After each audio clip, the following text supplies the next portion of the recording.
O plenário da Câmara analisou hoje duas medidas provisórias. Uma transfere da União para as universidades o pagamento das taxas aos bancos na concessão dos empréstimos do FIES, o Financiamento Estudantil.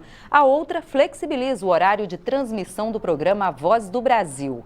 A gente conversa agora com a repórter Dini Moraes, que acompanhou a sessão no plenário Ulisses Guimarães e tem os detalhes. Olá, Dini, boa noite. Os deputados conseguiram concluir a votação dessas propostas? Boa noite, Jaciene. Quase concluíram. Na verdade, os 2 textos principais das medidas provisórias foram votados. Só ficaram faltando 8 pontos na medida provisória 742, que trata da flexibilização do horário de veiculação da Voz do Brasil.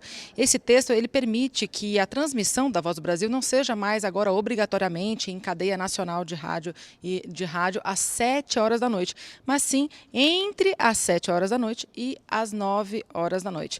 Vamos acompanhar como foi o início dos debates de hoje. Antes das votações, uma reclamação do presidente, por causa da demora em haver deputados suficientes para começar as deliberações. Nós devemos, de forma harmônica, tentar construir um entendimento. Se o combinado do quórum ainda não foi atingido, a gente não pode também ficar esperando até às 6 da tarde, porque depois vai até 1 hora da manhã de novo e todo mundo fica reclamando do excesso de horas na madrugada de trabalho nesse plenário. Com quórum suficiente, foi a vez de discutir a medida provisória que autoriza as rádios a veicularem a Voz do Brasil entre 7 e 9 da noite.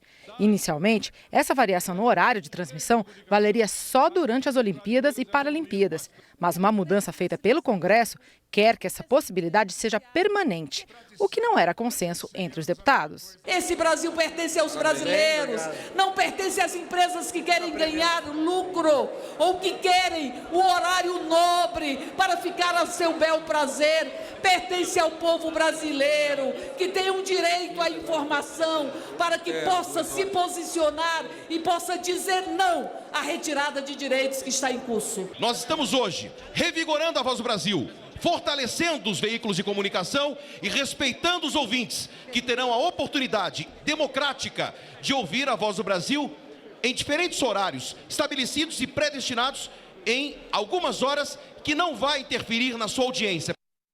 Os 8 pontos que foram destacados pelos partidos políticos para serem votados separadamente dessa medida provisória estão previstos para serem votados amanhã de manhã. Então, a outra medida provisória, Jaciene, que é a 741, transfere para as faculdades particulares a obrigação de pagar as taxas de administração do financiamento estudantil, o FIES, aos bancos. Hoje, essas taxas administrativas são pagas pela União, pelos cofres públicos. Equivale a mais ou menos, na verdade, equivale a 2% do valor que é repassado para as universidades para que seja paga, então, as mensalidades dos estudos dos estudantes nessas universidades particulares. Segundo o governo, se ela for aprovada e se forem mantidos os contratos da forma como estão, o número de contratos do FIES, pode trazer uma economia de 400 milhões de reais por ano.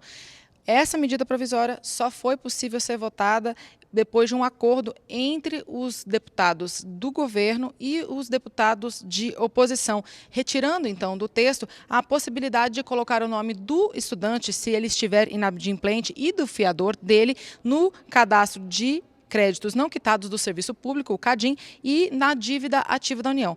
Isso tendo sido retirado do texto, então a medida provisória foi aprovada e essa sim, integralmente, portanto, vai ao Senado e lembrando que ela precisa ser votada até sexta-feira, senão perde a validade. É com você, Jaciene. Obrigada, Dini, pelas informações.